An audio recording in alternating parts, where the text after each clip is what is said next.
Hello students, गुडसेट PYQ series में आपका स्वागत है। इस वीडियो में हम लोग गुडसेट के चैप्टर नंबर 4 के पीवाईक्यूज को डिस्कस करने वाले हैं। ठीक है, साथ ही में ही आपको पता ही है कि हम सिर्फ आंसर ही नहीं बताते हैं, हम क्वेश्चन को सोल्व करने के पीछे का कंसेप्ट क्या होता है, कोई क्वेश्चन कैसे ट्रिक से सोल्व किया जाए ताकि हम कम से कम टाइम में ज्यादा क्वेश्चन को सोल्व कर पाए, वो भी हम बताने वाले हैं। तो आइए हम स्टार्ट करते हैं गुडसेट के चैप्टर नंबर 4 के पीवाईक्यूज। ओके, तो क्वेश्चन नंबर 1 हमें यहाँ पे जो दे रखा है वो गुडसेट 2026 में आया हुआ क्वेश्चन था।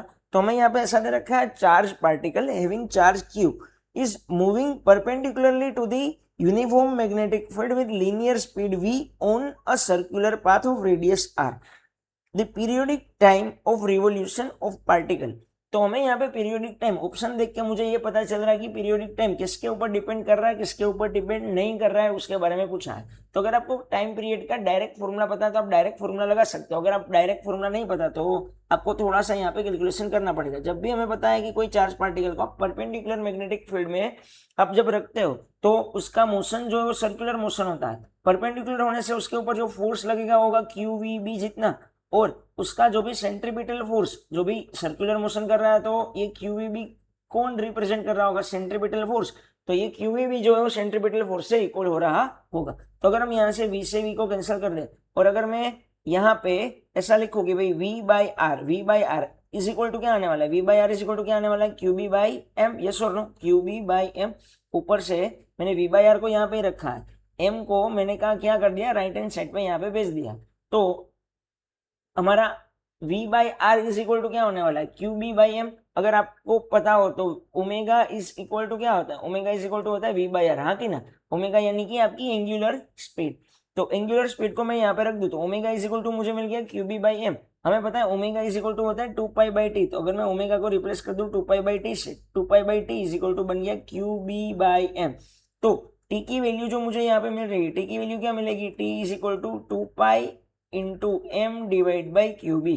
तो मेरा यहाँ पे टाइम पीरियड का ये फॉर्मूला आया। ठीक है, अगर आपको ये फॉर्मूला याद है तो अच्छी बात है कि आप डायरेक्ट ही क्वेश्चन को ऑप्शन को देखने लगोगे। तो अगर हम ये फॉर्मूला आ गया, अभी हम यहाँ पे ऑप्शन को 1 बाई 1 चेक करें तो टाइम पीरियड बोल रहा है कि time period depend on V but does not depend on R. तो यहाँ पे अगर हम देखा जाए तो ये वी पे डिपेंड कर रहा है, ये ऐसा कर रहा है कि भाई depends on V but does not depend on R. तो हम देख सकते हैं कि ये v पे भी डिपेंड नहीं कर रहा है, ये फॉर्मूला में कहीं पे भी v आ रहा नहीं है। तो पहला ऑप्शन जो है वो मुझे गलत लग रहा है, ये सो रहा। ठीक है, तो पहला ऑप्शन जो है वो है रॉन्ग। अब दूसरा दे रखा है कि do not depend on v and r both. Yes, तो ये ना तो आप इसका फॉर्मूला में देख सकते हो, ना तो v पे डिपेंड कर रहा है ना तो r पे डिपेंड कर रहा है। तो ये ऑप्शन आ सकता है। Depends on r, no. C option में दे रखा है डिपेंड्स ऑन r, नो भाई r पे डिपेंड नहीं कर रहा है, फॉर्मूला में कहीं पे r नहीं आ रहा है। Depends on V and R both, ना भाई वी एंड आर दोनों पे भी डिपेंड नहीं करा। तो यहाँ पे सही ऑप्शन जो है आपका होने वाला है बी। क्लियर। तो यहाँ पे आपका टाइम पीरियड जो है वो वी एंड आर दोनों से ही कैसा होता है, इंडिपेंडेंट होता है। ये था आपका क्वेश्चन नंबर 1। अगर हम बात करें क्वेश्चन नंबर 2 की, तो क्वेश्चन नंबर 2 भी 2026 में आया हुआ क्वेश्चन है और ये टेक्स्ट बुक का ही एक्सरसाइज का क्वेश्चन है, उसके जैसा ही है, सेम टू सेम। तो हमें यहाँ पे क्या दे रखा है, हमें यहाँ पे ऐसा दे रखा है, horizontal overheaded power line carries a current of 90 ampere in east to west direction. Okay, हमें यहाँ पे डायरेक्शन भी दे रखी है। आप जब इसको रीड करो तो थोड़ा विजुअलाइज करना, नॉर्थ साउथ ईस्ट वेस्ट में। ठीक है, ये मानो नॉर्थ है, ये साउथ है, ये मानो ईस्ट है और यहाँ पे मानो वेस्ट है। तो यहाँ पे जो भी पावर लाइन दे रखा है वो कहाँ पे दे रखा है, east to west direction. East to west मतलब कि आपका पावर लाइन जो है कुछ ऐसे रखा है, यस और नो। ठीक है, ईस्ट वेस्ट डायरेक्शन में रखा है। करंट की वैल्यू आपको दे रखी है, कितनी दे रखी है, 90 एम्पियर जो है वो आपका क्या है यहाँ पे current. Okay, what is the magnitude and direction of magnetic field due to current 1.5 metre above the line. तो अबव द लाइन मतलब कि ये लाइन के ऊपर, ये लाइन के ऊपर। अब ना एक चीज समझना, यहाँ पे आपको थोड़ा देखो, एक्चुअली आपको डायग्राम में ऐसा दिख रहा है कि नॉर्थ ऊपर है साउथ नीचे है, बट आपको रियल में तो पता है ना, नॉर्थ मतलब कि मान लो कि आप आपकी स्क्रीन के एग्जैक्ट सामने वाली साइड जो है नॉर्थ है, आपके पीछे वाली साइड साउथ है, आपको ऐसा कंसीडर करना है। ठीक है, और आपके ईस्ट वेस्ट में जो है आपने वायर रखा है, मतलब आपके left hand and right hand के बीच में आपने क्या किया है, वायर को रखा है। अब आपको कहाँ पे पहले तो फाइंड करना है वो देख लो। आपको मैग्नेटिक फील्ड फाइंड करनी है अबव द लाइन, हमें मैग्नेटिक फील्ड जो है ऊपर की तरफ जो है वो फाइंड करना है। ठीक है, तो कोई भी पावर लाइन के पावर लाइन से कुछ डिस्टेंस पे अगर हमें मैग्नेटिक फील्ड फाइंड करनी हो तो हम अच्छे से जानते हैं कि हमें एम्पियर लूप लगाना चाहिए, एम्पियर लॉ जो है वो लगाना चाहिए। तो एम्पियर लॉ क्या कहता है, एम्पियर लॉ ऐसा कहता है mu naught upon 2 pi into I by R, ये होता है एम्पियर सर्किटल लॉ। ठीक है, तो एम्पियर सर्किटल लॉ से मैं सारी वैल्यू को अगर यहाँ पे सब्स्टिट्यूट करूँ, देखो अगर मैं सारी वैल्यू को यहाँ पे सब्स्टिट्यूट करूंगा तो मुझे क्या मिलने वाला है, म्यू नॉट की वैल्यू जो है वो कितनी होती है 4 पाई इंटू 10⁻⁻⁷, यस और नो। ठीक है, 2 पाई तो 2 पाई है एज इट इज रहा, आर की वैल्यू जो है वो है 1.5, यस और नो, और करंट जो है वो अपने को कितना दे रखा है 90 ampere. Without calculator easily solve हो जाएगा, ये होगा 2 2 जा 4। अब यहाँ पे सोल्व करोगे तो 15 के टेबल में 90 कहाँ पे आता है, सोचो जरा 15 के टेबल में 90 कहाँ पे आएगा, यस। ठीक है, तो यहाँ पे अपना आंसर जो है यहाँ पे आने वाला है 6, मतलब ये कितना होने वाला है 60 होगा, यस और नो। ठीक है, और यहाँ पे 60 को मल्टीप्लाई करूँ 2 से तो यहाँ पे अपना आंसर जो है वो आने वाला है 120 इंटू 10⁻⁷ टेस्ला। तो अगर हम यहाँ पे देखें तो अगर मुझे 10⁻⁵ करना हो, 10⁻⁵, क्योंकि यहाँ पे 10⁻⁵ में है, तो आने वाला है 1.2 इंटू 10⁻⁵ टेस्ला, यस और नो। ठीक है, तो करेक्ट ऑप्शन जो है मेरा या तो ए हो सकता है या तो सी हो सकता है। अब हमें देखना है कि टुवर्ड्स नॉर्थ है कि टुवर्ड्स साउथ है, तो सीधी सी बात है आप राइट हैंड थंब रूल का यूज करोगे, आपको साउथ या तो नॉर्थ में देखना है, सीधी सी बात है। तो जब भी आप राइट हैंड थंब रूल का यूज करोगे और करंट की जो डायरेक्शन है वो है east to west, east to west यानी कि करंट की डायरेक्शन ऐसे है, तो जब आप थंब को रखोगे लेफ्ट तरफ की डायरेक्शन में, थंब को रखोगे लेफ्ट तरफ की डायरेक्शन में, तो आपकी फिंगर ऊपर जाएगी, हाँ कि ना, 90 डिग्री पे रखना है, तो फिंगर ऊपर जाएगी, तो यहाँ पे सिंपल सी बात है आंसर जो है क्या आने वाला है टुवर्ड्स दी नॉर्थ, तो ए जो है वो आपका करेक्ट आंसर होने वाला है। कोई भी क्वेश्चन आता है तो आप पहले वो क्वेश्चन को वीडियो पोस्ट करके सोल्व करने का ट्राई करना, फिर देखना कि मैंने कैसे सोल्व किया है। अगर आपको समझ में आ जाता है तो आप डायरेक्ट आंसर देख सकते हो। क्लियर, तो ये था आपका क्वेश्चन नंबर 2 जो गुजसेट 2026 में आया हुआ टेक्स्ट बुक की एक्सरसाइज का ही क्वेश्चन है। चलो नेक्स्ट क्वेश्चन, तो नेक्स्ट क्वेश्चन में अपने को क्वेश्चन नंबर 3 में अपने को ऐसा दे रखा है, ये भी 2026 में ही आया हुआ क्वेश्चन है, और ये जो कंसेप्ट है ना वो भी टेक्स्ट बुक में दे रखा है। ठीक है, हमें यहाँ पे दे रखा है in the moving coil galvanometer if the number of turns in coil is double. अगर हम नंबर ऑफ टर्न्स, मानो कि पहले नंबर ऑफ टर्न्स n है, अब टर्न्स को डबल कर दिया 2n, then current sensitivity and voltage sensitivity क्या होता है, तो जिसने अलग अच्छे से एनसीईआरटी पढ़ रखी है ना वो डायरेक्ट ही बोल देगा कि भाई करंट सेंसिटिविटी जो है वो डबल होता है, वोल्टेज सेंसिटिविटी डबल होता नहीं है। क्यों, अब मैं थोड़ा सा इसका रीजन को समझाता हूँ। अब इसके लिए आपको क्या आना चाहिए, करंट सेंसिटिविटी का फॉर्मूला आना चाहिए। करंट सेंसिटिविटी का फॉर्मूला होता है phi/I is equal to NBA/K। ठीक है, कुछ करंट सेंसिटिविटी का इस टाइप से फॉर्मूला आता है। अब आप देख सकते हो करंट सेंसिटिविटी में n जो है वो करंट सेंसिटिविटी को अगर मैं s कह दूं तो s के डायरेक्ट प्रोपोर्शन में, तो अगर n डबल होता है तो सीधी सी बात है करंट सेंसिटिविटी कैसा होगा, डबल होगा। अगर मैं साथ ही में ही वोल्टेज सेंसिटिविटी के बारे में बात करूं तो वोल्टेज सेंसिटिविटी का फॉर्मूला जो है होता है phi/V is equal to NBA/R/K। ठीक है, अब यहाँ पे नंबर ऑफ टर्न्स डबल होगा तो आप कहोगे भाई तो वोल्टेज सेंसिटिविटी भी तो डबल होनी चाहिए, नहीं, मैं कहूंगा नहीं होगा ऐसा। क्यों, क्योंकि वोल्टेज डबल होने पे लेंथ नंबर ऑफ टर्न्स जो है अगर आप बढ़ाओगे तो R is equal to ρl/S, number of turns तभी बढ़ सकते जब लेंथ बढ़े, हाँ कि ना। ठीक है, नंबर ऑफ टर्न्स को डबल करोगे तो लेंथ भी तो डबल होगा, सीधी सी बात है, तो लेंथ डबल होगी तो R भी डबल हो जाएगा, 2 से 2 कट जाएगा, तो यहाँ पे वोल्टेज जो है वो कैसा रहेगा, अनचेंज रहेगा, जबकि आपका करंट जो है वो कैसा होने वाला है, डबल होने वाला है। क्लियर, तो ये था आपका क्वेश्चन नंबर 3 जो गुजसेट 2026 में आया था। क्लियर, ये कंसेप्ट भी current sensitivity and voltage sensitivity जहाँ पे है वहां पे टेक्स्ट बुक में ही दे रखा है। क्लियर, अगर आपको टेक्स्ट बुक ही अच्छे से आती है तो भी आप गुजसेट में काफी अच्छा स्कोर कर सकते हो एकदम इजीली। चलो क्वेश्चन नंबर 4 जो गुजसेट 2025 में आया हुआ क्वेश्चन, देखो वापस से मैं बोल रहा हूँ ये टेक्स्ट बुक का एग्जाम्पल का क्वेश्चन है, जिसने एक्सरसाइज एंड एग्जाम्पल कर रखे होते हैं उसको गुजसेट में ज्यादा प्रॉब्लम नहीं आती है। ठीक है, बट उसके पीछे का कंसेप्ट समझना पड़ेगा, रट्टाबाजी तो बिल्कुल नहीं चलेगी। अगर आप समझ के प्रिपरेशन करोगे ना तो गुजसेट में फिजिक्स में 40 में से 40 लाना कोई बड़ी बात है नहीं। चलो, और आप तो अभी से ही प्रिपरेशन कर रहे हो तो आपके लिए तो और अच्छा है। यहाँ पे मैं दे रखा है क्वेश्चन नंबर 4 में जो गुजसेट 2025 में आया हुआ क्वेश्चन था, the magnetic field produced by a very long straight conducting wire of radius A carry a current I is B, then the graph of magnetic field versus distance okay, magnetic field versus distance का graph हमें बताना है perpendicular to the axis of wire. अगर आपको याद हो तो text book में ना एक अच्छा क्वेश्चन दे रखा है कि भाई कोई वायर है, ऐसा इस टाइप का कोई एक वायर है, ठीक है। अब ये वायर के inside and outside magnetic field find करने के लिए पूछा था। अगर आपको कुछ याद हो तो आर इज लेस देन ए पे मैग्नेटिक फील्ड फाइंड करनी है, आर इज ग्रेटर देन ए पे मैग्नेटिक फील्ड फाइंड करनी है। तो यहाँ से अगर आपको ये कंसेप्ट पता है तो आप इजीली यहाँ पे डायरेक्ट आंसर दे दोगे। कौन सा आंसर आता है अगर आपको पता हो, ठीक है। तो अगर इनसाइड की बात करें, इनसाइड जो होता है वहां पे मैग्नेटिक फील्ड अगर आपको याद हो तो आर के डायरेक्ट प्रोपोर्शन में होता है। आउटसाइड के रीजन के लिए बात करें तो मैग्नेटिक फील्ड आर के इनवर्सली प्रोपोर्शन में होता है। तो ऐसा ग्राफ की बात करें कि पहले डायरेक्ट प्रोपोर्शन है और फिर इनवर्स प्रोपोर्शन है, तो ऐसा मुझे दिखता है बी, ठीक है। तो यहाँ पे आपका डायरेक्ट ही आंसर आ जाएगा बी। ये टेक्स्ट बुक का आई थिंक 6 या तो 7 वाला एग्जाम्पल है, आप वहां पे भी देख सकते हो, ठीक है। तो यहाँ पे आपका आंसर जो बी आने वाला है। आपको ये चीज याद रखनी है कि कोई भी वायर होता है उसके अंदर मैग्नेटिक फील्ड जो है वो डिस्टेंस के डायरेक्टली प्रोपोर्शन में होता है। कब तक? जब तक आप उसके सरफेस तक नहीं पहुंच जाते। जैसे ही सरफेस आता है तो आप दूर जाओगे, दूर जाने पे मैग्नेटिक फील्ड जो है वो आर के साथ इनवर्सली प्रोपोर्शन में हो जाएगा। क्लियर? तो ये था आपका क्वेश्चन नंबर 4, जिसमें ऑप्शन जो है, करेक्ट ऑप्शन जो है वो है बी, जो गुजसेट 2025 में आया हुआ था। अब बात करें, वापस से क्वेश्चन दे रखा है जो गुजसेट 2025 में ही आया हुआ है।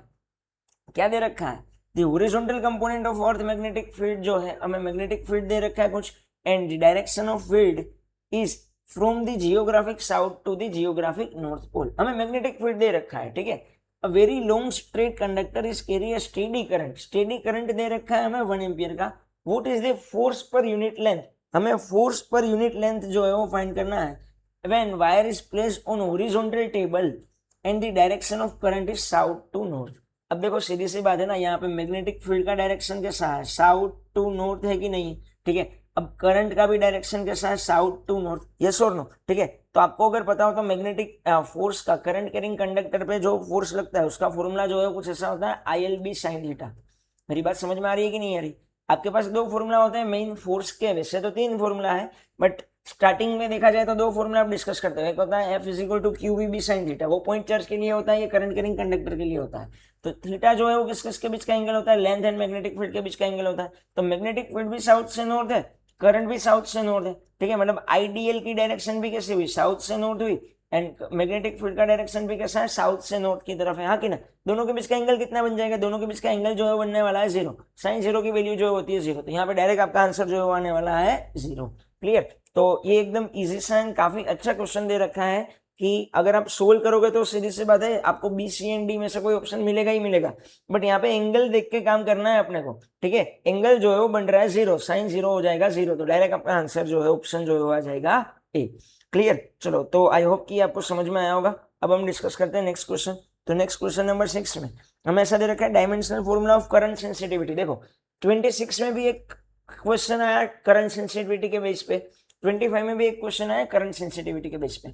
करंट सेंसिटिविटी होता क्या है? phi/I होता है, ठीक है। कि भाई कोई भी यूनिट करंट में गैल्वेनोमीटर आपका कितना डिफ्लेक्शन शो करता है उसको हम कहते हैं उसकी करंट सेंसिटिविटी।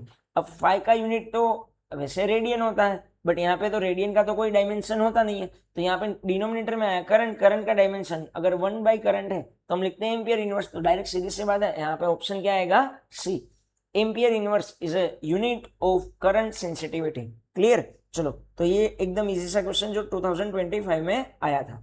वापस से 2025 में देखो 26 में 3 क्वेश्चन आए, 25 में ये हम 4th वाला क्वेश्चन जो है वो डिस्कस कर रहे हैं। तो हम ऐसा मान सकते हैं कि ये चैप्टर का क्वेश्चन, नंबर ऑफ क्वेश्चन आने का जो एवरेज है वो 3 से 4 का है, ठीक है। तो काफी अच्छी बात है और ये गुजसेट के पॉइंट ऑफ व्यू से इसका वेटेज भी काफी अच्छा हुआ। क्लियर? तो आइए हम डिस्कस करते हैं क्वेश्चन नंबर 7 को। तो क्वेश्चन नंबर 7 में हमें क्या दे रखा है? The ratio of magnetic field at centre of ring of radius r to the point on the axis at distance 2√r from its centre is. Okay, magnetic field कोई distance पे and centre पे हमें find करनी है और उसका ratio लेना है। तो अगर आपको पता हो तो जो भी मैग्नेटिक फील्ड, सेंटर पे जो मैग्नेटिक फील्ड होती है वो कितनी होती है? यस, वो होती है μ0I/2r, ठीक है। इसका डेरिवेशन भी काफी इंपॉर्टेंट है जो आपकी बोर्ड के एग्जाम में 4 मार्क्स में आ सकता है। उसके ऊपर भी मैंने एक वीडियो बनाया है, अगर आपने अभी तक वो वीडियो नहीं देखा है उसके डेरिवेशन का तो आप वो भी देख सकते हो, ठीक है। मैं इसका डिस्क्रिप्शन में आपको लिंक भेज दूंगा। क्लियर। तो यहाँ पे मैं मैग्नेटिक फील्ड जो है वो मैं सेंटर पे जो मैग्नेटिक फील्ड का फॉर्मूला होता है वो होता है म्यू नॉट आई अपॉन 2r। अगर हम कोई एक्सिस के कोई पॉइंट की बात करें तो एक्सिस के कोई पॉइंट के लिए मैग्नेटिक फील्ड का जो फॉर्मूला बनता है वो कितना बनता है, mu naught I R square upon 2 in bracket R square plus X square की पावर कितनी होती है, 3/2। ये सर नो, ठीक है। अब यहाँ पे अपने को डिस्टेंस जो है वो कितना दे रखा है, 2√2r। तो जहां पे एक्स आएगा वहां पे हम क्या लिखने वाले हैं, 2√2। तो ये mu naught I as it is, R square भी एज इट इज। अब यहाँ पे 2 as it is, R square भी एज इट इज। एक्स की वैल्यू मैंने ले ली 2√2r। अब 2√2 का आर का स्क्वायर करना है ना, यहाँ पे एक्स का स्क्वायर है तो 2 का स्क्वायर होता है 4, √2 का स्क्वायर होता है 2, तो यहाँ पे आ जाएगा 8, आर का स्क्वायर हो जाएगा आर स्क्वायर, तो आ जाएगा 8r स्क्वायर। उसकी पावर कितनी आ जाएगी, 3/2। क्लियर। तो अगर हम आगे वापस से इसको सोल्व करें तो mu naught I R square ये जो है वो एज इट इज रहा, हाँ कि ना। यहाँ पे 2 एज इट इज है। अब यहाँ पे अगर मैं पहले तो आर स्क्वायर को कॉमन ले लूं तो आर स्क्वायर को कॉमन ले लूंगा तो उसकी पावर कितनी हो जाएगी, 3/2।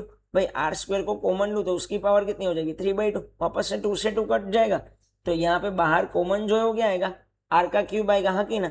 अंदर जो है यहाँ से आर स्क्वायर चला गया तो यहाँ पे बचेगा 1, यहाँ पे बचेगा 8, उसकी पावर कितनी है, 3/2। अब हमें पता है, हमें क्या पता है, 1/8 जो है वो 9 होगा, 9 का स्क्वायर रूट निकालोगे कितना आएगा, 3। 3 की पावर कितनी हो जाएगी, 3। यस। तो यहाँ पे आपका फाइनल आंसर जो है वो आएगा mu naught I R square divided by 2r cube, और अंदर आया है 9, 9 का स्क्वायर रूट 3 और 3 की पावर 3, 3 की पावर 3 मतलब कितना होता है, 27। तो ये मेरे पास क्या आ गया, मेरे पास आ गया एक्सिस पे मैग्नेटिक फील्ड का फॉर्मूला। अब यहाँ पे R square and R square cancel हो जाएगा तो फाइनली मेरे पास जो फॉर्मूला आया मैं डायरेक्ट इसके डिवाइड में लिख देता हूँ, ठीक है। एक्सिस के लिए मेरे पास जो फॉर्मूला आया है वो आया है mu naught I divide by 27 into 2, क्या क्या आएगा, 27 इंटू 2, ऐसा कुछ मुझे फॉर्मूला मिला है, इंटू आर। क्लियर। अब इसको डिवाइड करोगे तो म्यू नॉट आई कैंसिल हो जाएगा, आर से आर भी क्या हो जाएगा, कैंसिल हो जाएगा, ठीक है। ये पूरा इसके डिनोमिनेटर में, तो अगर हम लिखना चाहे तो यहाँ पे ऐसा लिख सकते हैं 27 इंटू 2 डिवाइड बाई 2, हाँ कि ना। तो 2 से 2 कैंसिल हो गया तो अपना आंसर जो हो गया आया 27:1। तो ये काफी अच्छा क्वेश्चन है। यहाँ पे देखो कोई क्वेश्चन क्या होता है, थियोरेटिकल होता है, तो कोई क्वेश्चन मैथमेटिकल होता है जिसमें हमें थोड़ा सा कैलकुलेशन करना पड़ेगा, हाँ कि ना, ठीक है। तो वो क्वेश्चन जो होते हैं जो थियोरेटिकल होते हैं उस समय टाइम बचा के थोड़ा सा यहाँ पे हम टाइम देना है। क्लियर। यहाँ पे हमारा करेक्ट आंसर जो है वो आने वाला है ए, 27:1, जो कुछ से 2025 में आया हुआ क्वेश्चन था। ओके चलो क्वेश्चन नंबर 8। तो क्वेश्चन नंबर 8 में अपने को क्या दे रखा है, solenoid as a core of material है रिलेटिव परमिएबिलिटी। रिलेटिव परमिएबिलिटी जो है वो हमें दे रखा है, कितना दे रखा है, 400 दे रखा है, यस और नो, ठीक है। Okay the solenoid winding are insulated from the core and carry a current of 2 ampere. हमें यहाँ पे करंट की वैल्यू भी दे रखी है, कितनी करंट की वैल्यू दे रखी है, 2 ampere. Okay if the number of turns is 1000 पर मीटर, 1000 पर मीटर मतलब कि हमें यहाँ पे स्मॉल एन दे रखा है, small n means number of turns per unit length, तो ये हमें दे रखा है small n. The magnetic intensity जो है वो फाइंड करनी है। अब देखो मैग्नेटिक इंटेंसिटी एक्चुअली चैप्टर 4 में कहीं पे नहीं आता है, वो चैप्टर 5 का टॉपिक है, ठीक है। ये जो है मैग्नेटिक इंटेंसिटी वर्ड जो है आपको कहाँ पे देखने को मिलता है, चैप्टर नंबर 5 में। कोई नहीं, बट अभी अपने सामने क्वेश्चन आया तो हम इसको सोल्व कर देंगे, ठीक है। और इस टाइप का क्वेश्चन भी चैप्टर 5 की एक्सरसाइज में दे रखा है। Clear.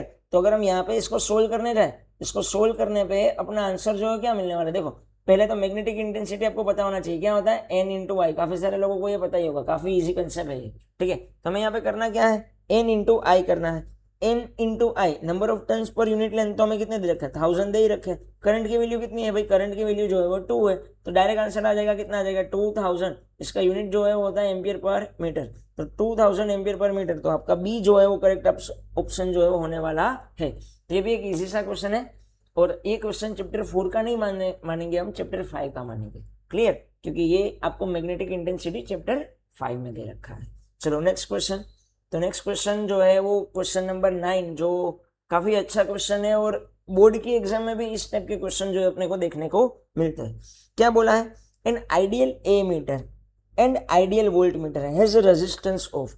Ideal ammeter and ideal voltmeter का रेजिस्टेंस कितना होता है? तो देखो ए मीटर का रेजिस्टेंस कैसा होना चाहिए? कम से कम होना चाहिए। ए मीटर का रेजिस्टेंस कैसा होना चाहिए? कम से कम। तो सबसे छोटी वैल्यू क्या होगी? 0 होगी भाई, नेगेटिव में तो रेजिस्टेंस थोड़ी होगा, ठीक है। तो ए मीटर का रेजिस्टेंस 0 होना चाहिए। वोल्ट मीटर को हम सीरीज में कनेक्ट करते हैं और लार्ज रेजिस्टेंस के साथ, तो आइडियली इसका रेजिस्टेंस कैसा होना चाहिए? इनफाइनाइट। तो यहाँ पे ऑप्शन जो है वो आना चाहिए 0, इनफाइनाइट। तो यहाँ पे ऑप्शन डी जो है वो करेक्ट है। आपके ए मीटर का रेजिस्टेंस हो सके उतना कम, मतलब कि 0 होना चाहिए, एंड वोल्ट मीटर का रेजिस्टेंस हो सके उतना ज्यादा, मतलब कि इनफाइनाइट होना चाहिए। तो यहाँ पे ऑप्शन जो है वो है डी। क्लियर? चलो तो नेक्स्ट क्वेश्चन हम डिस्कस करते हैं। Question number 10, volt into second upon ampere into metre is a unit of which physical quantity. देखो थोड़ा सा मैं यहाँ पे ना ऑप्शन देख के काम करने वाला हूँ। क्या करके? ऑप्शन देख के, ठीक है। अब ये ससेप्टिबिलिटी है, ससेप्टिबिलिटी यूनिटलेस होती है। अगर आपने अच्छे से फिजिक्स पढ़ रखी है चैप्टर 4 एंड 5 तो ये चीज आपको काफी अच्छे से पता होगी। ससेप्टिबिलिटी जो है वो कैसी होती है? यूनिटलेस। तो सी एंड डी तो अपने आंसर में आ ही नहीं सकता, सीधी सी बात है, हाँ कि ना? ठीक है, सी एंड डी तो नहीं आएगा। अब बचे epsilon not and mu naught. Epsilon not की अगर मैं यूनिट बनाने की बात करूं तो एफ इज इक्वल टू, हमें पता है इसका फॉर्मूला क्या आता है, 1/4 पाई एप्सिलॉन नॉट, हाँ कि ना? Q1 Q2 by r square, ऐसा फॉर्मूला आता है कि नहीं आता? Q1 Q2 by r square. तो अगर मुझे यहाँ से एप्सिलॉन नॉट का यूनिट लिखना हो, एप्सिलॉन नॉट का यूनिट, तो एप्सिलॉन नॉट का यूनिट अगर लिखना हो, फोर्स इसके डिवाइड में आने वाला है, न्यूटन नीचे चला जाएगा, मीटर स्क्वायर तो ऑलरेडी डिवाइड में, और यहाँ पे क्या आ जाएगा? कूलम का स्क्वायर, हाँ कि ना? ठीक है। तो अब देखोगे सीधी सी बात है, न्यूटन को सोल्व करोगे तो मास आने वाला है ना, न्यूटन के अंदर मास छुपा हुआ होता है, हाँ कि ना? तो यहाँ पे मास तो दे नहीं रखा है भाई, ये यूनिट में मास तो दे नहीं रखा है, तो एप्सिलॉन नॉट भी नहीं आ सकता। तो सिर्फ एक ही ऑप्शन है, क्या आएगा? म्यू नॉट आएगा। ये जो यूनिट है वो है परमिएबिलिटी ऑफ फ्री स्पेस। तो यहाँ पे आपका करेक्ट ऑप्शन जो है वो क्या आने वाला है? B. B is your correct option. Clear? तो यहाँ पे हम ये लॉजिक से काम करेंगे। आप ये क्वेश्चन को और भी तरीके से, ये जो क्वेश्चन था इसको आप और भी कई सारे तरीके से आप सोल्व कर सकते हो। क्लियर? एक मिनट, हम आगे चले गए थे। हाँ, हम बात कर रहे थे ये क्वेश्चन की, तो ये क्वेश्चन को आप और भी कई सारे तरीके से सोल्व कर सकते हो। चलो नेक्स्ट क्वेश्चन जो है क्वेश्चन नंबर 11, और ये भी एक अच्छा क्वेश्चन है। क्या बोला है? The galvanometer has resistance of 1.8 ohm. Galvanometer का रेजिस्टेंस जिसको हम आरजी बोलते हैं, क्या बोलते हैं हम? आरजी, वो है 1.8 ohm. Calculate the value of shunt to increase the range of galvanometer by 10 times. Galvanometer की रेंज को 10 टाइम्स इंक्रीज करने के लिए, ओके, गैल्वेनोमीटर की रेंज को 10 टाइम्स इंक्रीज करने के लिए आपको शंट क्या रखना पड़ेगा वो हमें डिस्कस करना है। देखो थोड़ा सा मैं यहाँ पे ड्रॉ करके समझाता हूँ। अब वैसे कई सारे लोगों को जो मैं फॉर्मूला लिखने जा रहा हूँ वो पता होगा, बट जिसने सिर्फ एनसीईआरटी की होगी शायद से उसको ये पता ना भी हो। मानो कि यहाँ पे, सॉरी, हम यहाँ पे गैल्वेनोमीटर बना देते हैं। मानो कि यहाँ पे एक गैल्वेनोमीटर है। अब गैल्वेनोमीटर के साथ हमें पता है गैल्वेनोमीटर के पास कुछ रेजिस्टेंस होता है आरजी जितना। गैल्वेनोमीटर को ए मीटर में कन्वर्ट करने के लिए हमें यहाँ पे ए मीटर में कन्वर्ट करना है ना, ठीक है, क्योंकि 10 टाइम्स करंट को इंक्रीज करना है। सीधे से बात है, शंट आया तो हमें यहाँ पे ए मीटर बनाना होगा। तो हम क्या करते हैं, गैल्वेनोमीटर के साथ पैरेलल में एक रेजिस्टेंस कनेक्ट करते हैं जिसको हम क्या कहते हैं? आरएस कहते हैं, यहाँ की ना, ठीक है। तो ये गैल्वेनोमीटर के बारे में, मतलब यहाँ पे अगर मैं देखो तो ये पॉइंट ए है और ये पॉइंट बी है, दोनों ही पॉइंट का पोटेंशियल डिफरेंस कितना होगा? सेम होगा। मानो कि यहाँ से आई जितना करंट आ रहा है तो यहाँ पे करंट जो है वो कितना जाता है? आई जी जितना जाता है। तो नीचे से पास होने वाला करंट कितना होने वाला है? यस, नीचे से पास होने वाला करंट होने वाला है आई जी माइनस आई। मानो 5 एम्पियर आया था, ऊपर 3 एम्पियर गया, तो नीचे कितना बचा होगा? 2। कैसे पता चला? 5 में से 2 को माइनस किया तब, ठीक है। आई थिंक मैंने यहाँ पे माइनस गलत लिखा है, हमें यहाँ पे ऐसा लिखना चाहिए आई माइनस आई जी। क्या लिखना चाहिए? आई माइनस आई जी, कि ऊपर जो आई जी चला गया उसमें से, उसको मैं अगर आई में से माइनस कर दूं तो मुझे नीचे वाली ब्रांच में करंट जो है वो मिल जाएगा। अब ए एंड बी पॉइंट के बीच का पोटेंशियल डिफरेंस सेम होगा कि नहीं होगा, ऊपर एंड नीचे? तो अगर मैं ए एंड बी के बीच का पोटेंशियल डिफरेंस की बात करूं तो यहाँ पे क्या आने वाला है? V is equal to I r होता है, तो गैल्वेनोमीटर से पास होने वाला करंट आई जी है और गैल्वेनोमीटर का रेजिस्टेंस हमने आर जी लिया है। तो ऊपर वाली गैल्वेनोमीटर वाली लाइन से देखें तो आपका वोल्टेज जो है वो आई जी इंटू आर जी आने वाला है। अगर मैं नीचे वाली लाइन को कंसिडर करूं, नीचे वाली जो लाइन है उसको, तो वोल्टेज तो सेम ही होता है ना। यहाँ पे ये ऊपर एंड नीचे पैरेलल कॉम्बिनेशन हुआ, वोल्टेज तो सेम ही होने वाला है। तो नीचे की बात करें अगर हम, तो यहाँ पे रेजिस्टेंस आर एस है और करंट कितना है? I minus I ji. Voltage का फॉर्मूला होता है आई इंटू आर, तो आई जो है वो है I minus I G into R, R जो है वो है आर एस जितना। तो मैं इन दोनों को इक्वल कर सकता हूँ कि नहीं कर सकता हूँ? वी ए बी के साथ ये भी इक्वल है, वी ए बी के साथ ये भी इक्वल है। तो अल्टीमेटली मैं यहाँ पे मुझे शंट फाइंड करना है ना, बट मैं अभी शंट को सब्जेक्ट नहीं बना रहा हूँ, मैं गैल्वेनोमीटर के current I g r g is equal to क्या लिख सकता हूँ? मैं यहाँ पे ऐसा लिख सकता हूँ क्या, आई माइनस आई जी इंटू क्या आ जाएगा, आर एस, हाँ कि ना? तो अगर मुझे गैल्वेनोमीटर के current I G equal to लिखना हो, I ji is equal to लिखना हो तो क्या आ जाएगा, I ji is equal to आ जाएगा आई माइनस आई जी, क्या आ जाएगा, I minus I G divide by, okay. एक काम करता हूँ ना मैं, यहाँ पे मुझे आई जी को सब्जेक्ट बनाना है, मुझे क्या करना है, आई जी को सब्जेक्ट बनाना है। तो ओके, तो आर जी आई जी को हम एक ही तरफ ले लेते हैं। मैं क्या करता हूँ पता है, आर एस को यहाँ पे मल्टीप्लाई कर देता हूँ, थोड़ा सा इजी हो जाएगा। तो i are s minus I g r s, ऐसा कुछ होगा कि नहीं होगा, हाँ कि ना? ठीक है, ये इक्वल हो जाएगा आई जी आर जी के साथ। मुझे आई जी को सब्जेक्ट बनाना, जो मैं कह रहा था। तो ये माइनस वाला पूरा टर्म अगर मैं यहाँ पे ले लूँ तो यहाँ से मुझे आई जी मिल जाएगा, तो आई जी जो है वो कॉमन मिल जाएगा, तो यहाँ पे आंसर जो आएगा R G plus are S, yes और no, is equal to I R S. वो तो था ही ना भाई पहले यहाँ से, ओके। तो i ji is equal to मुझे क्या मिला, i ji is equal to मिला मुझे r S divide by i g plus R S, into क्या आने वाला है, इंटू मेरे पास आने वाला है, इंटू क्या आएगा बोलो, हाँ यस आई आएगा, क्लियर। तो यहाँ पे मेरे पास कुछ इस टाइप का फॉर्मूला बनने वाला है। अब गैल्वेनोमीटर का करंट जो है वो इंक्रीज हो रहा है, कितने टाइम इंक्रीज हो रहा है भाई, तो ये इंक्रीज हो रहा है 10 टाइम्स इंक्रीज हो रहा है। कितने टाइम्स इंक्रीज हो रहा है, 10 टाइम्स। याद रखना ये आई जी का मतलब अपने एक फॉर्मूला होता है जो आपकी प्रैक्टिकल की मैनुअल में भी लिखा हुआ होगा। करंट का फॉर्मूला जो है वो ऐसा हो जाता है n I g by n, ठीक है। करंट का जो फॉर्मूला होता है, फुल स्केल डिफ्लेक्शन की बात करो तो फुल स्केल डिफ्लेक्शन के लिए आपका जो करंट का फॉर्मूला जो है, एक मिनट पे इरेज हो जा, ओके। तो यहाँ पे फॉर्मूला जो है एन टाइम्स आई जी ऐसा कुछ बनता है फुल स्केल डिफ्लेक्शन के लिए आपका फॉर्मूला। तो अगर मुझे यहाँ पे आई इज इक्वल टू लिखना हो तो आई इज इक्वल टू मैं क्या लिख सकता हूँ, yes i is equal to मैं लिख सकता हूँ एन इंटू आई जी, ये आपको याद रखना है। आई इज इक्वल टू हम क्या लिख सकते हैं, एन इंटू आई जी। तो यहाँ पे मुझे r S divide by R G plus R S, तो यहाँ पे आई इज इक्वल टू क्या बन गया, आई इज इक्वल टू बन गया एन इंटू आई जी। ये किसके इक्वल है, ये इक्वल जो है वो आई जी के साथ इक्वल है। तो यहाँ से आई जी जो है वो क्या आने वाला है आपका, डायरेक्ट कैंसिल होने वाला है। एन की वैल्यू जो है आपको 10 दे रखी है। पूरा क्वेश्चन को सोल्व करोगे, पूरा क्वेश्चन को सोल्व करने पे आपका आंसर जो है वो आने वाला है 2 ओम। कितना आने वाला है, 2 ओम। मेरी बात समझ में आई ना? लास्ट में अपने पास क्या आया है, देखो लास्ट में अपने पास जो है वो कुछ ऐसा आया है, I ji is equal to R S divide by R G plus R S into N I G. अब ये आई जी को मैंने कैंसिल कर दिया, मुझे आर एस फाइंड करना है, मुझे आर एस फाइंड करना है और आर जी की वैल्यू मुझे दे रखी है, ठीक है। आप सोल्व करोगे तो आपका आंसर जो है वो आने वाला है 2 ओम। क्लियर, चलो सोल्व करना। अगर कोई क्वेश्चन में डाउट लगे तो आप हमें कमेंट में बता सकते हो। Clear, okay. तो हमें यहाँ पे नेक्स्ट क्वेश्चन जो है मुझसे 2023 में आया हुआ है। क्वेश्चन में हमें ऐसा दे रखा है, solenoid of length 0.5 metre has a radius 1 centimetre is made up of 250 turns carry a current of 5 ampere, what is the magnitude of magnetic field inside the solenoid. हमें सोलेनॉइड के अंदर मैग्नेटिक फील्ड क्या होगा वो find करना है। Solenoid के अंदर मैग्नेटिक फील्ड का फॉर्मूला जो होता है म्यू नॉट एन इंटू आई, ठीक है। तो यहाँ पे म्यू नॉट की बात करें तो वो होता है 4 पाई इंटू 10⁻⁻⁷, यस और नो, ठीक है। Number of turns per unit length n मतलब होता है, तो टन्स जो है वो है 250 पर यूनिट लेंथ, लेंथ जो है वो दे रखा है 0.5। करंट जो है, करंट की वैल्यू कितनी दे रखी है, यस 5 एम्पियर। तो आप इसको कट करोगे तो इसको कट करने पे क्या आएगा 10 और ये 10 और ये 10 मिला के हो जाएगा 100। 25 4 जब क्या आता है 100, मतलब 10 की पावर कितनी हो गई 4।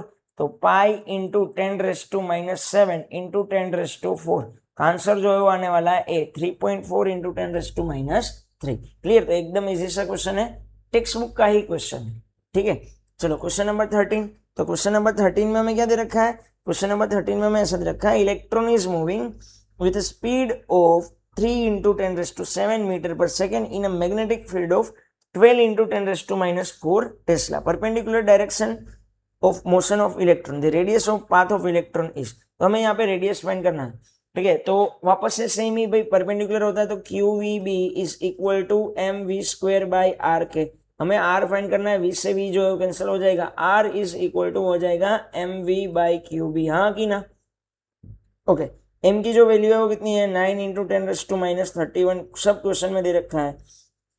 आपको v कितना दे रखा है, v दे रखा है 3.2 इंटू 10⁻⁷। q की जो वैल्यू है, कहाँ गया q भाई, q की जो वैल्यू है वो है 1.6 इंटू 10⁻⁻19 एंड b की जो वैल्यू है वो है दे रखी है हमें 12 इंटू 10⁻⁴। तो बस आपको सिंपल तरीके से यहाँ पे क्या कर देना है, कैलकुलेशन कर देना है। देखो 16 2 जा होगा 32, 2 6 जा होगा 12, 3 2 जा 6, 3 3 जा 9। तो 3/2 करने पे आंसर जो मिलने वाला है वो है 1.5। 1.5 जैसा मुझे एक ही ऑप्शन दिख रहा है, मैं डायरेक्ट कर दूंगा, पावर नहीं देखोगे चलेगा, सी। ठीक है भाई, ट्रिक लगानी है ना, अगर आपको मिल रहा है तो फिर पावर को क्यों मैच करना चाहोगे, 1 एंड 5 मिल रहा है, 1 एंड 5 वाला एक ही ऑप्शन है जो हो जाएगा सी। ठीक है, तो यहाँ पे एकदम इजी तरीके से अपने को आंसर मिल जाएगा जो है कुछ ऑप्शन नंबर सी। क्लियर। तो ये क्वेश्चन नंबर 13 जो है वो गुजसेट 2023 में आया हुआ था। अब अगर हम बात करें 2023 में क्वेश्चन नंबर ये 14 जो है वो भी आया था, और यहाँ पे क्या दे रखा है हमें, an electron is projected with uniform velocity along axis of current carrying a long straight solenoid, which of the following is true. Okay, हमें यहाँ पे ऐसा दे रखा है इलेक्ट्रॉन जो है प्रोजेक्टेड हो रहा है uniform velocity along the axis of current carrying long solenoid. अब देखो यहाँ पे ना एक चीज याद रखना, प्रोजेक्टेड कर रहे हो यूनिफॉर्म वेलोसिटी से, एक्सेलरेशन जो है वो होता है 0 along the axis of current carrying long solenoid. अब सोलेनॉइड में मैग्नेटिक फील्ड का डायरेक्शन कैसा होता है भाई, सोलेनॉइड में मैग्नेटिक फील्ड, मानो करंट आपकी तरफ आ रहा है, मैग्नेटिक फील्ड इस तरफ होगा, आपने थ्रो भी इस तरफ किया है, तो QVB साइन कितना आने वाला है, साइन जो है वो होने वाला है यहाँ पे 0, हाँ कि ना। ठीक है भाई, चार्ज पार्टिकल के ऊपर लगने वाला फोर्स कितना होता है, QVB साइन थीटा। अब दोनों ही आपने जो थ्रो किया वो भी VB वही डायरेक्शन में जो डायरेक्शन B का है, तो आपका एंगल जो है बनने वाला है 0, साइन 0 कितना होता है 0।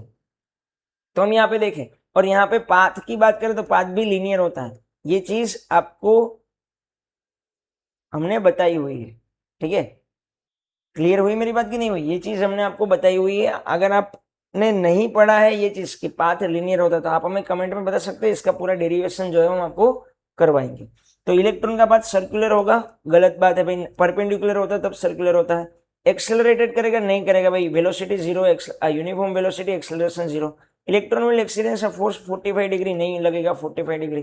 तो electron will continue to move uniform velocity along the axis of solenoid. आपका ऑप्शन जो है वो डी जो है वो करेक्ट आंसर आने वाला है। हेलिकल पाथ नहीं आता, हेलिकल पाथ थीटा जितने एंगल पे आता है। क्लियर, तो यहाँ पे ऑप्शन जो है वो डी होने वाला है। तो ये था आपका क्वेश्चन नंबर 14। अगर हम बात करें क्वेश्चन नंबर 15 की, क्वेश्चन नंबर 15 जो है गुजसेट 2022 में आया हुआ क्वेश्चन है। हमें यहाँ पे ऐसा दे रखा है, solenoid is a core of material with relative permeability. वापस से रिलेटिव परमिएबिलिटी जो है अपने को दे रखा है, कितना दे रखा है 400। ठीक है, रिलेटिव परमिएबिलिटी दे रखा है। The winding of solenoid are insulated from the core and carry a current of 1 ampere. आपको करंट की वैल्यू जो है वो दे रखी है 1 ampere. Clear. If the number of turns per unit length, number of turns per unit length जो है वो अपने को दे रखा है 1000 पर मीटर स्क्वायर, सॉरी 1000 पर मीटर।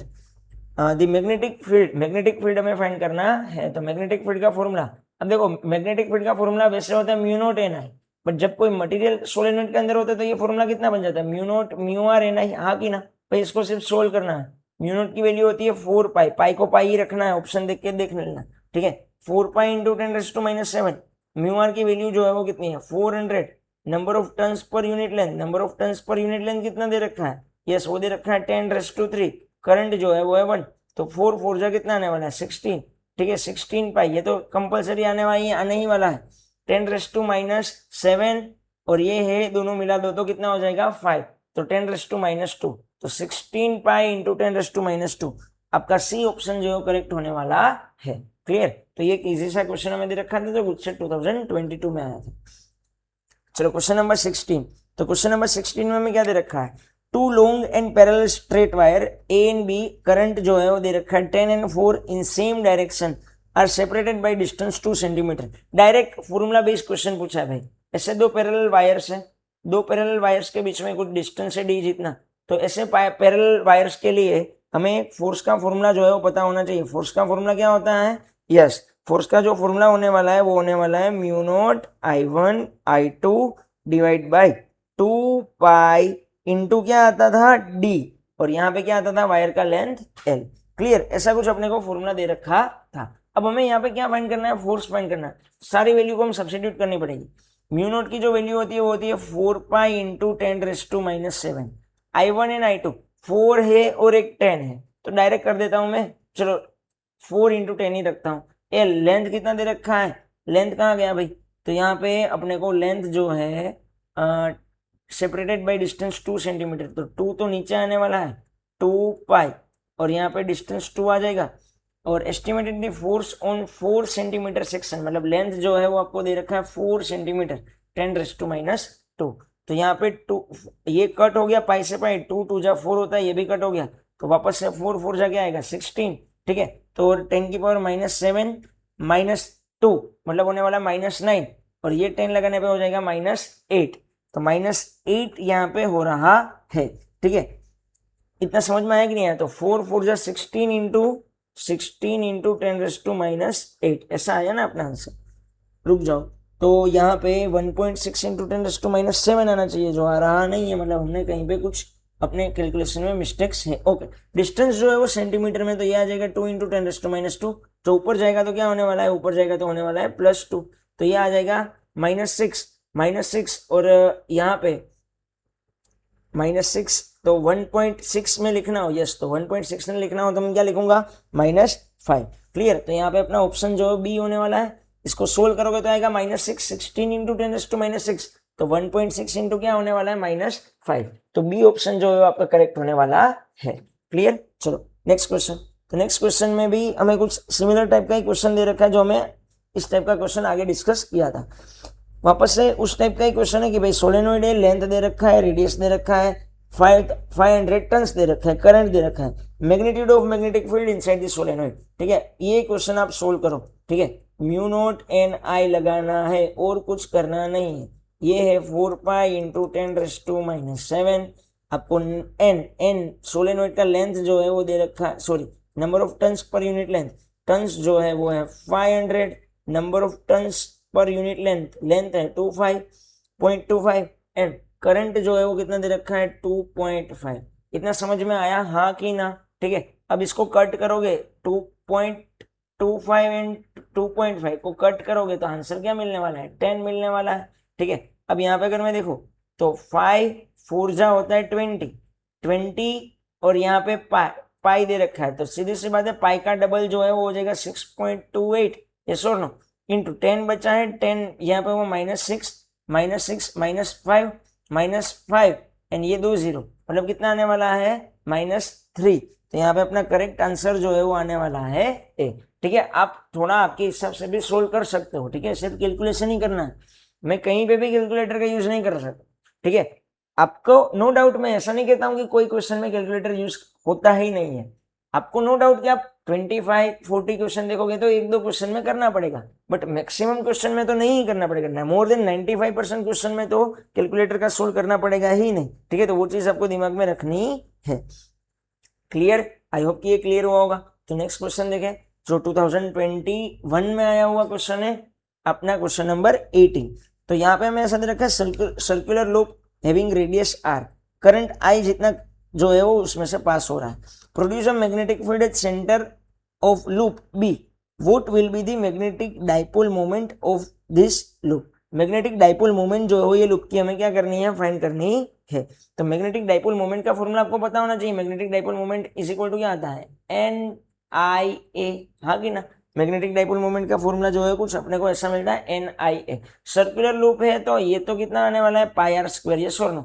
अब हमें यहाँ पे करंट फाइंड करना है, तो सर्कुलर लूप में करंट फाइंड करना है। करंट के लिए अपने को देखो सारे ऑप्शन में मैग्नेटिक फील्ड दे रखी है, तो सर्कुलर लूप होगा तो सेंटर पे मैग्नेटिक फील्ड कितना होता है, सर्कुलर लूप के सेंटर पे magnetic field B is equal to कितना होता है म्यू नॉट I/2R, हाँ कि ना। तो I इज इक्वल टू लिखना हो, I इज इक्वल टू कितना आ जाएगा 2BR/μ0, हाँ कि ना, ठीक है। तो अगर मैं यहाँ पे सारी वैल्यू को सब्स्टिट्यूट करूँ तो M is equal to number of turns, मानो कि एक ही टन है तो यहाँ पे ये एक हो जाएगा, तो 2BR डिवाइड बाई μ0, और पाई ये जो है वो हो जाएगा πr²। तो 2B, एक तो μ0 जो है वो डिनोमिनेटर में आने वाला है, 2B R का क्यूब हो जाएगा, पाई भी है, तो 2πBr³ बाई μ0, ए ऑप्शन जो है मुझे करेक्ट लगता है। तो यहाँ पे ए जो है वो सही आंसर है। क्लियर। तो ये था आपका क्वेश्चन नंबर 18 जो 2021 में आया हुआ क्वेश्चन।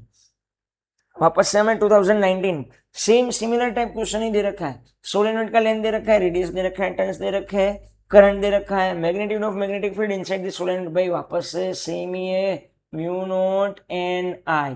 ठीक है, अभी ये आपको पूरा ही खुद से सोल्व करना है। इस टाइप के मैंने 2 से 3 क्वेश्चन करवा दिए, खुद से सोल्व करो और वेरीफाई करो। आपका आंसर जो मैं यहाँ पे बोल देता हूँ, आपका आंसर कितना आएगा 2.51 इंटू 10⁻²⁰ टेस्ला।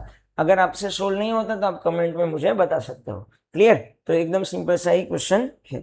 चलो, तो ये 19 में ऑप्शन जो है वो ए आएगा जो 2021 में आया हुआ क्वेश्चन है। अब देखें क्वेश्चन नंबर 20। तो क्वेश्चन नंबर 20 में हमें क्या दे रखा है, horizontal component of earth magnetic field. हमें यहाँ पे मैग्नेटिक फील्ड दे रखा है, direction of field from geographic south to north. ऐसा भी क्वेश्चन अगर आपको पता हो तो हमने पहले कर दिया। ठीक है, साउथ टू नॉर्थ दे रखी है। A very long straight conductor carry steady current of 2 ampere. 2 ampere का करंट पास हो रहा है। What is the force per unit length on it when place a horizontal table direction of east to west. अब देखो यहाँ पे ना ये ईस्ट टू वेस्ट दे रखा है। इससे पहले वाले क्वेश्चन में साउथ टू नॉर्थ या तो नॉर्थ टू साउथ दे रखा था और अपना एंगल 0 बना था। यहाँ पे एंगल तो 0 नहीं बनने वाला, यहाँ पे एंगल कितना बनने वाला है 90 डिग्री। यस, वहां से आप डायरेक्ट कॉपी कर सकते हो। वहां पे मैंने फॉर्मूला बताया था F = ILB, साइन 90 हो जाएगा। आपको force per unit length find करना है तो आपको क्या करना पड़ेगा, I इंटू सिर्फ B करना है और कुछ नहीं करना है भाई। तो I की जो वैल्यू है वो कितनी है, I की वैल्यू 2 है, B की वैल्यू जो है 3 इंटू 10⁻⁵, 3 2 6 इंटू 10⁻⁵। तो करेक्ट ऑप्शन जो है वो होने वाला है B। क्लियर हुआ कि नहीं हुआ।